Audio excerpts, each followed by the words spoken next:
Alrighty. Alright. When and where were you born? I was born in Charleston, West Virginia, at the Macmillan Hospital in 1935 in Charleston, West Virginia. Where did you go to school at? Went to school till the third grade in Pittsburgh, and then came to Charleston, where I was born, and went to Boyd Elementary and Junior High School, and graduated from Garnet High School here in Charleston. What was life like back growing up from a kid to a young adult?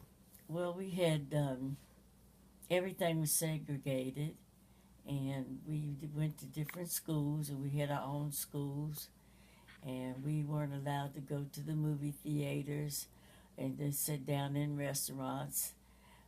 But we had our own businesses at that time, which was quite a community of our own, which we had our own movie theater, and we had drugstores and restaurants and places of our own. And the biggest area of that was called the Block, which is down Washington Street. We had a big hotel there where the movie theater was located near the Ferguson Hotel. And the next big district of black business was the Triangle District down past Court Street. So we went to our own establishments. How did it feel to be segregated? Well, it didn't have any feeling whatsoever because it was the way it was, and we didn't bother about going into areas that we weren't permitted to sit down or anything because we had our own places to go, and we frequently went to our own things like restaurants and movies and all that. Did you know? Were you or anyone you knew involved in like the Civil Rights Act? Well, no, we had a march here because the Diamond Department Store had a big restaurant, and we weren't allowed to sit down in it. There was a 5 and 10 cent store which caught on fire called Woolworths. That's another story, but we couldn't sit down at the counter in Woolworths. And when the marches were going on in other cities for the end of segregation, they had a march or two here for that purpose, and they broke the bond of not being able to eat at the Diamond and the Woolworths 5 and 10 cent store. Did you know anyone that was involved in it? Yes, my dad, a lot of people in the community were totally involved. It took in the whole community, and they did march, and they had meetings, and Abernathy came here, and there was a lot that went on about during the time for trying to get segregation changed. I didn't march, but my family was involved. Well, did you have any? Did you know anyone involved with like the whole civil rights? Well, we sort of kin to Leon Sullivan. Leon Sullivan visited here, talked about he grew up in a little place off of Washington Street called Cent Street that's still there, and it was always talked about because it was worldwide. We would go to Philadelphia in the summertime, and the schools in Philly were not segregated. We had to come back home to go to school to segregated schools after spending the summer in Philadelphia. Every year we went to Philly. Hold up.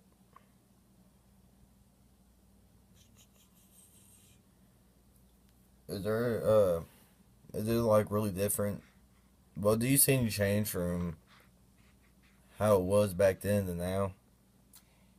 It's better, but there's still some hidden things and little things that come out every now and then which are very unfair, and but it's not like it used to be. People have like you all will never know the feeling of it because you never had to be involved with it, but a lot of things could be a lot better. But Charleston and West Virginia was not quite as bad as the deep, deep southern states.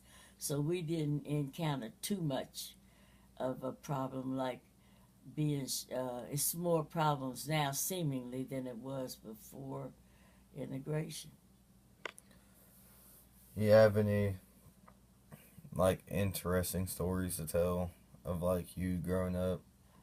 Well, we were very upset when we were told that interstate was coming through and that most of the black communities would be taken away, and it was very heartbreaking because all of us had to relocate from blocks and blocks of the city, moved to outer areas which we knew nothing about, had lived in Charleston all our lives, and the interstate came through, and the whole community of the block, Court Street, where all the black businesses were and a lot of black people lived, was taken away.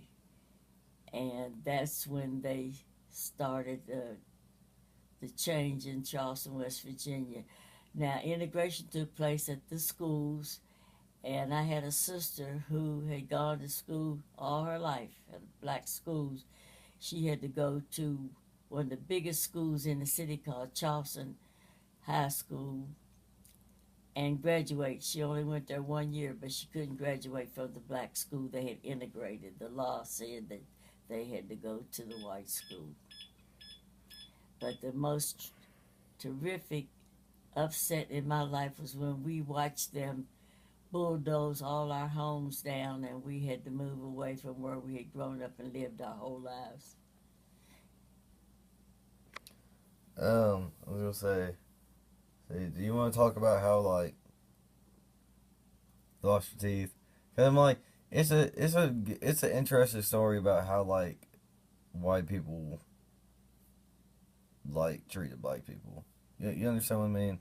Well, they didn't treat us too badly, but most of our things that we would do, like our playgrounds in the summer, Yeah. were ruled by the white people, and we had no playground directors of black. They were all white. But we had good times in the summertime, and they had people to come to the school. The health people, the dentist people were white. One time in the 40s, they came and lined the kids up. Hold on, I'm sorry, cause whenever you were talking, I accidentally speak. Could you like say it over again about the playground and whatever? The playground. Yeah, about um like how white people treated like the kids back. Well, they were kind because that was their job. They were over the playgrounds, and so we had to come under their rules and regulations. And we had really good summers because they would bring lots of programs, and we participated in things. But as I said, there were no black directors for our facilities because we were still going to the black schools. And when integration took place, then we began to get black directors for recreational things. All right. But my teacher really wants to hear the story about the whole teeth thing. Well, they had health people came and we would get vaccinations and we would get shots, and they were from the public health service. And we had a black nurse at the school. She could only assist them when they would come into the school. And 1 year they had a dental program where they put fluoride on kids' teeth, and we've always felt that they use us as guinea pigs because a lot of kids started having trouble. I, as one, started losing my teeth at a very early age, but was blessed that my family could afford to get my teeth fixed so I wouldn't be a child without teeth at the age of 14 and 15 years of age. It caused damage to the teeth, and my father always will believe that that's what happened. I was gonna say I told my teacher about how your stepdad, how he was in the army, and how Well, never. my father was in the service, and he was wounded, and he No, was. well, restart. And, Well, what I was saying is like I told her about how like your stepdad was like real light and how like they took it to a white hospital, and then they found out he was black, and they took him to a different hospital. They shipped him out of the hospital. All right, but I count to three. Well, whenever it gets to three, like my stepdad was in World War II. Just all right. So don't pay attention to my finger, Granny. Well, I'm gonna say my dad was in this World War II, and he was wounded, and they sent him to Australia. He was a very fair man, and when he was there, he was treated royally because they thought he was a white soldier. His papers came through. They found out he was black. They shipped him out, and he was sent to where all the black soldiers were sent, and his leg never was fixed correctly, and he remained crippled the rest of his life, which he came out of the service at that time. But the service was segregated. The men in the army were segregated. All right. Well, I think that might be good. So we're done.